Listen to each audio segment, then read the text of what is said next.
I remember telling our manager at the time as well, hey, I think I'm dealing with some depression. And he wanted me to see the brighter side of things. No, y'all are about to go on tour. Y'all got Barbie dolls. What are you talking about? Y'all just signed a crazy big deal with Columbia. I could see myself in a pit trying to get out, just feeling so heavy that when I would make one step, the weight would just pull me back down. So, word on the street is that being part of Destiny's Child was a double-edged sword for Michelle Williams.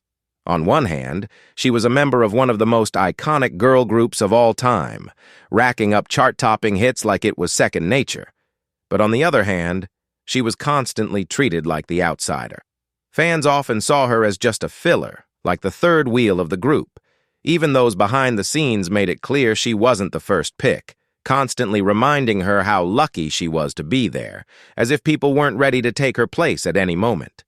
They wanted her to fade into the background while Beyoncé and Kelly took center stage, and whenever Michelle did anything, no matter how small or big, it was immediately picked apart and criticized. In voice, you even stated that you knew you weren't the vocal favorite of Destiny's Child. That's something that, what made you second guess? You know what? It's not that I was second guessing. I'm just aware.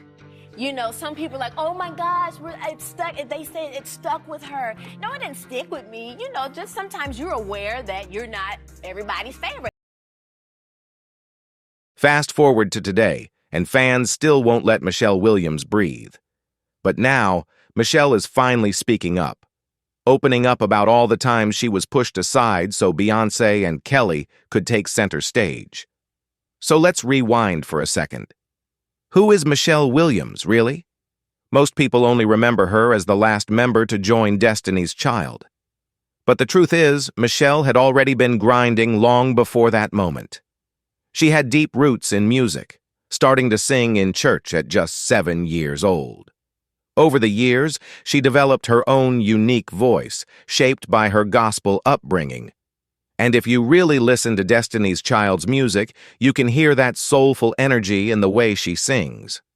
Funny enough, music wasn't even her original plan. Michelle enrolled at Louisiana State University to study criminal justice. But 2 years in, her heart pulled her in a different direction, and she decided to chase her dream in music. She started performing in clubs and even landed a gig singing backup for Monica. And that's exactly where her path crossed with Destiny's Child. Talk about divine timing. By then, the group was already dealing with serious internal drama, mainly disagreements over management and the group's direction. Destiny's Child originally included Beyonce Knowles, Kelly Rowland, LaToya Luckett, and Latavia Robertson. Since LaToya and Latavia had been there from the start, fans felt a strong connection to them. But as the group's fame skyrocketed, so did the tension. LaToya and Latavia wanted a new manager, someone less involved with only 2 members. They accused Matthew Knowles, Beyoncé's father and the group's manager, of keeping a large portion of the group's earnings. To make matters worse, they felt he was clearly favoring Beyoncé and Kelly while sidelining them. Eventually, LaToya and Latavia walked away from the group, and fans were left wondering, who would replace them? And how would that change the group dynamic? Back in late 1999, Michelle had briefly met Beyoncé and Kelly in a hotel lobby in Atlanta. Nothing came of it at the time, but the connection was made. Fast forward a year, and Beyoncé started asking around for someone with real vocal talent. All signs pointed to Michelle. After all the media chaos, Destiny's Child brought in 2 new members, Farrah Franklin and Michelle Williams. Just like that, 2 originals were out and 2 fresh faces were in. But Farrah's time in the spotlight was short-lived. She lasted barely 5 months before she disappeared from promo events and quietly exited the group. That left Destiny's Child as a tight 3-member unit. But because Michelle joined during such a turbulent time, fans weren't sure how to feel about her. She didn't come from the Knowles family's intense training background like Beyoncé and Kelly did. She was still finding her footing in the industry, and for a long time, hardly anyone even knew her name. When I got into Destiny's Child, it was a moving train. So I was learning as I was going, right? I didn't have a lot of the media training and the development that Beyonce and Kelly had. I came in that group a team player. I came in that group, what do y'all need me to do? Because I knew of these girls who had a dream and an aspect of that didn't work out. How can I come in and help us win? So I always feel like regardless, throughout the years, regardless of what has been written about me, whatever is said about me, I knew my mission and we had an agreement. We're here to win. And keep in mind, Destiny's Child already had a loyal ride-or-die fan base when Michelle joined. Many of those fans were heartbroken by the lineup changes, but they were still rooting for the group to succeed. Michelle, though, didn't let the noise get to her. She kept her head down and stayed focused. She built a real bond with Beyoncé and Kelly, something solid and genuine. She showed up when she was called, delivered her vocals with precision, and remained professional with both the crew and management. Then came Independent Women Part 1, the anthem from the Charlie's Angels soundtrack, and it absolutely exploded. That one track locked them in as a powerful trio.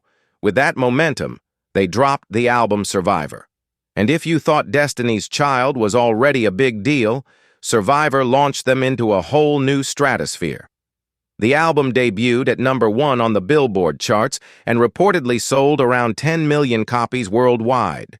They were everywhere, on every stage, every show, promoting the album. And that's when Michelle really found her groove. She became known as the Bridge Queen, the one who seamlessly tied their harmonies together. The success of Survivor catapulted the group into global superstardom. And finally, people started to really pay attention to Michelle. But not all of the attention was positive. But you will not talk bad about Michelle and say that they can have a tour without her. You cannot have a Destiny's Child tour without Michelle. Can you do it without LaToya or Latavia? Yeah, like absolutely. But Michelle, there's absolutely no way that can happen. And Michelle Williams has never met a bridge that she can't cross. Okay, that girl was the bridge maker and creator for that. Like there are so many songs that she sung the bridge on that brought it home. Like, nah. Because standing next to Beyoncé and Kelly, Michelle often got treated like background noise. Beyoncé had it all: powerful vocals, commanding stage presence, and undeniable star power. Kelly brought beauty, talent, and confidence. She held her own with ease. Girls wanted to be her, and guys were lining up to date her. So when Michelle stood beside the other two, the public was quick to say she just didn't measure up. Beyond feeling like she didn't fit the group's polished image, critics claimed Michelle was lagging behind, especially in vocal strength and dance skills. She was constantly compared to her bandmates, and more often than not, the judgment wasn't in her favor. Where you at, 106? Like when I fell on live TV, it took me years to be able to watch that because everybody makes such a big deal about it. And I was like, let me rest when I'm over it. Yeah. Okay, it took me a while to get over it. Why do you think it took you a while? Because people acted like I was the only human on the planet The falls. Yeah. to fall. Also, when Jennifer Lawrence falls on the red carpet, she's more relatable now. Again, I can laugh at it now. You know, I'm reminded of it probably. It used to be every week that somebody would like do a meme or something. Oh, come on. Beyoncé and Kelly had been grinding and training for stardom since they were kids. Michelle, on the other hand, kind of stumbled into the spotlight and into those chart-topping hits. Her dancing was a little stiff at times, and even though she always gave it her all, fans were quick to call out every misstep. The criticism was harsh and non-stop. While Beyoncé and Kelly were constantly praised, Michelle was often picked apart. She sometimes came off as a bit awkward or out of sync on stage. But the truth is, she wasn't used to being in that kind of spotlight or dealing with the level of public scrutiny that came with it. It was hard wearing the different types of clothes, and I showed a little bit of cleavage. She was fine. It took her a while, but she's got it now.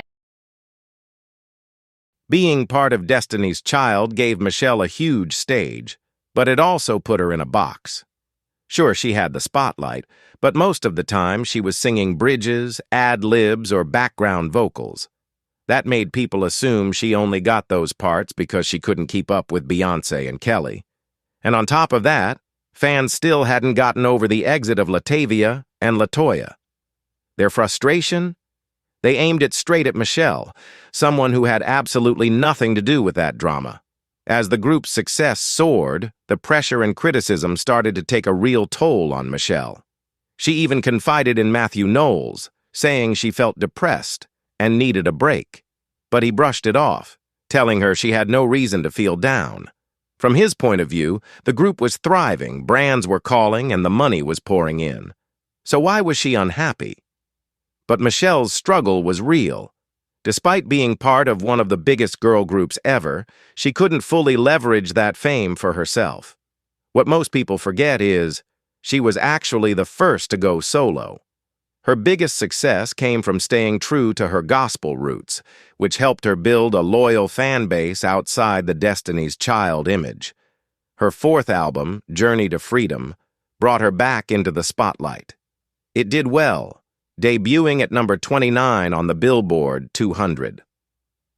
The standout track Say Yes, featuring Beyonce and Kelly, remains one of her most iconic songs to this day. Still, despite her work ethic and talent, Michelle never got the same level of respect or recognition as Beyonce and Kelly. She's still dragged online to this day, with people pointing out she didn't reach their level.